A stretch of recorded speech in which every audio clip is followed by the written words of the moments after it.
നമ്മളിപ്പം 2-3 വീഡിയോകൾ ചെയ്തിട്ടുണ്ട്. ഇതിപ്പം ഇതൊരു ക്ലാസ്സായിട്ട് കരുതണ്ട. ഇവിടെ കിടന്നിരുന്നൊരു പിക്ചർ ചെയ്തെന്ന കൂട്ടത്തിൽ എൻ്റെ ഒരു വീഡിയോ എടുത്തിട്ടുന്നേ ഉള്ളൂ. നമ്മൾ യെല്ലോ ഫില്ല് കഴിഞ്ഞ് റെഡ് എഴുതുന്നതിൻ്റെയാണ്. അപ്പോൾ ആവശ്യത്തിന് യെല്ലോ കൊടുത്തു കഴിഞ്ഞിട്ട് റെഡ് അതായത് കറക്റ്റായിട്ട് കൊടുക്കണം. നേരത്തെ ഒരു കൈവെള്ള ചെയ്ത് കാണിച്ചതിൻ്റെ മെത്തേഡിൽ തന്നെ റെഡ് കൊടുത്ത് പോവുകയാണ് ചെയ്യുന്നത്.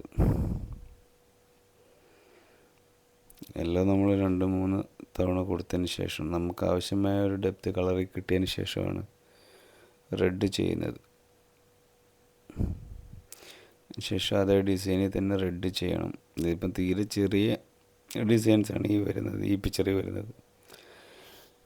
അതിൻ്റെ ആയിട്ടുള്ള കോംപ്ലിക്കേഷനും പിന്നെ ഇതിപ്പോൾ ഏകദേശം ഒരു 2 വർഷത്തിന് മേളായി വരച്ച് വെച്ചിട്ട്. അപ്പോൾ അതിൽ കളറ് ആഡ് ചെയ്തതിൻ്റെ ഒരു പ്രശ്നം ഉണ്ട് പൊതുവെ. നമ്മളത് കറക്റ്റായിട്ട് നേരത്തെ കണ്ടിരുന്ന വീഡിയോയിൽ കാണിച്ചിരിക്കുന്ന അതേ പാറ്റേണിൽ തന്നെ ചെയ്ത് ഇതുകൂട്ട് റെഡ് എഴുതും. റെഡും കുറച്ച് നമ്മൾ കളർ ചെയ്ത് കഴിയുമ്പോൾ മങ്ങും. വീണ്ടും നമ്മളത് ചെയ്യേണ്ട ആവശ്യകതയുണ്ട്. ഇപ്പോൾ എത്ര ആവർത്തിയാണ് ചെയ്യുന്നോ നമുക്ക് ആവശ്യമായ, അപ്പം നമുക്ക് ഫോണിൽ കൂടെ കാണുമ്പം കൃത്യമായിട്ട് അറിയാൻ പറ്റത്തില്ലായിരിക്കും. നല്ല നേരിട്ട് ആ പിക്ചർ കാണുമ്പോൾ നമുക്കറിയാം ഇതിന് ഇത്രയും കളർ മതി എന്ന് തോന്നുന്നൊരവസരമുണ്ട്. ആ സമയത്ത് അതിൻ്റെ ഒരു ഡെപ്ത്ത്, അതിൻ്റെ ബാഗ് എല്ലാം ഫില്ലായി റെഡായിട്ട് തന്നെ കാണുന്നൊരവസ്ഥ. കവറിങ് എന്ന് പറയും. ആ കവറിങ് കിട്ടിക്കഴിയുമ്പോഴത്തേന് നമ്മൾ അത് നിർത്തി കറക്റ്റായിട്ട്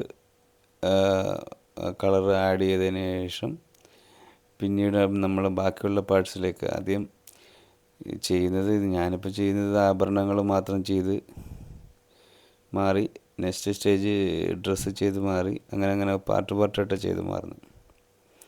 അതിന് ചില ഗുണങ്ങളും ഉണ്ട്, അതുകൊണ്ടാണ് അങ്ങനെ ചെയ്യുന്നത്. അപ്പോൾ ലാസ്റ്റ് വരുമ്പോൾ നമുക്കറിയാൻ പറ്റും ഏതിനാണ് എന്താണ് ചെയ്യേണ്ടതെന്നും ഉള്ള കാര്യങ്ങളെല്ലാം.